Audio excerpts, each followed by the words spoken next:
Haleluya, Shalom.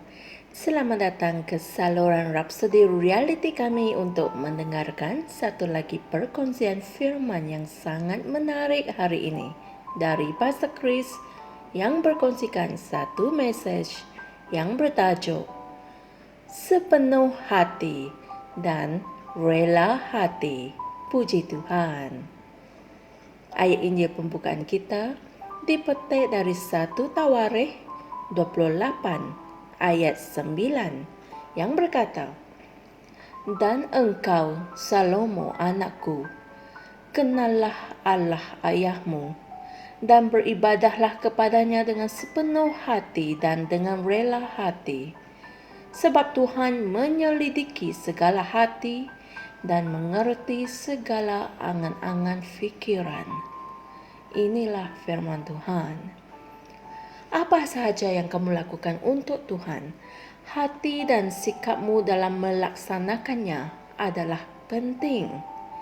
Tuhan menyelidiki setiap hati dan memahami segala pemikiran dan niat kita. Jadi, Dia mencari hati yang sempurna, yaitu sepenuh hati dan hati yang rela. Haleluya. Dalam 2 Korintus 8 ayat 12, dia berkata, "Sebab jika kamu rela untuk memberi, maka pemberianmu akan diterima." Haleluya. Ingatlah apa yang Alkitab katakan tentang Raja Amazia. Raja itu melakukan apa yang benar di mata Tuhan, tetapi tidak dengan sepenuh hati. Hal ini boleh dibaca dalam 2 Tawarikh 25 ayat 2.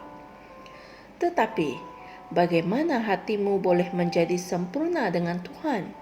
Bagaimana fikiranmu dapat melakukannya dengan rela hati? Ia adalah melalui firman. Saya ulang sekali lagi.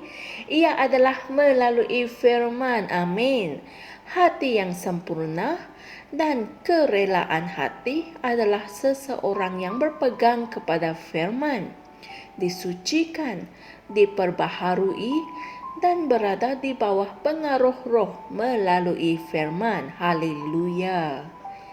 Alkitab mengatakan dalam 2 Korintus 4 ayat 6, "Sebab Allah yang telah berfirman, dari kegelapan terbitlah terang.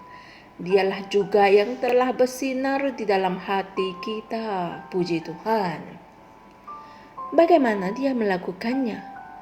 Melalui firman. Firman-Nya menerangi hati kita untuk mengetahui kehendak-Nya. Amin.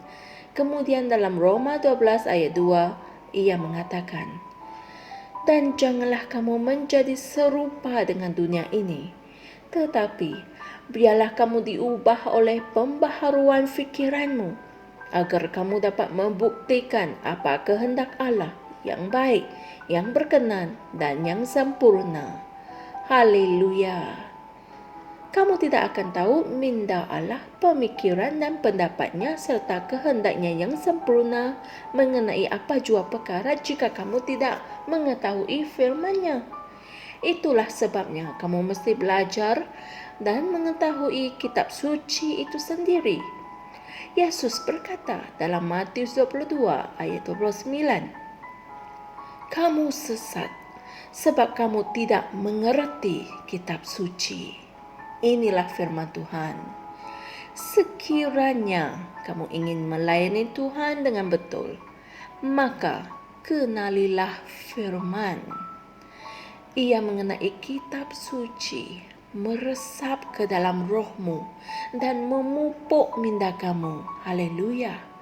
Berikanlah lebih perhatian dalam mempelajari kitab suci untuk memperoleh kebijaksanaan dan pengertian roh, di mana dia akan membimbing kamu bagaimana untuk melayani Tuhan dengan betul, dengan hati yang suci dan hati yang rela. Puji Tuhan. Haleluya. Saudara dan saudari sekalian, mari kita sama-sama berdoa. Aku mempunyai hati yang mengasihi Tuhan. untuk melayaninya dengan bersungguh-sungguh dan untuk menyenangkan hatinya selalu. Dan melalui firman, sikapku terhadap Tuhan dan pelayananku untuk kerajaan-Nya diilhamkan oleh kasih-Nya dan menyatakan kasih-Nya, dan dalam semua keadaan minta Tuhan dinyatakan kepada aku melalui firman selalu. Dalam nama Yesus. Amin. Untuk mendalami topik kita pada hari ini, sila renungkan juga ayat-ayat Injil berikut, iaitu 1 Samuel 16 ayat 7 dan Amsal 23 ayat 26. Haleluya. Saya percaya saudara dan saudari semua telah mempelajari sesuatu yang berguna hari ini. Dalam melayani Tuhan, kita haruslah melakukannya dengan sepenuh hati dan rela hati. Haleluya. Oleh itu, fikiran dan hati kita haruslah berjalan selaras dengan firman. Untuk mengetahui caranya, pelajarilah firman dengan bersungguh-sungguh. Luangkan masa untuk mempelajarinya agar kamu memperoleh kebijaksanaan dan pengertian roh, di mana roh akan membimbing kamu bagaimana untuk melayani Tuhan dengan betul, dengan hati yang suci dan hati yang rela. Puji Tuhan. Jumpa lagi esok semua. Tuhan berkati. Shalom. Kami percaya saudara-saudari semua telah diberkati dengan perkongsian firman dari Rhapsody Reality. Bagi sesiapa yang ingin menjadikan Yesus Kristus sebagai Tuhan dalam kehidupanmu, kamu boleh mengucapkan doa ini bersama dengan saya. Ya Tuhan Allah, aku mempercayai Yesus Kristus, Anak Allah yang hidup dengan sepenuh hatiku. Aku percaya Dia telah mati untukku dan Allah telah membangkitkan Dia dari kematian. Aku percaya Dia hidup hari ini.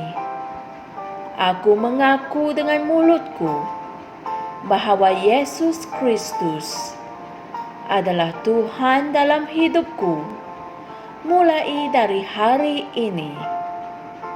Melalui Dia dan di dalam nama-Nya, aku mempunyai kehidupan yang kekal. Aku telah dilahirkan semula. Terima kasih Allah kerana menyelamatkan jiwaku. Aku sekarang adalah anak Allah. Haleluya.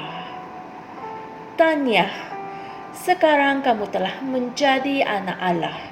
Untuk apa-apa sebarang pertanyaan atau untuk mendapatkan lebih banyak maklumat mengenai bagaimana untuk bertumbuh sebagai seorang Kristian, Anda semua boleh hantar mesej di akaun Facebook kami atau email kami di tni.msia@gmail.com. Sekali lagi, tni.msia@gmail.com. Tuhan berkati Anda semua.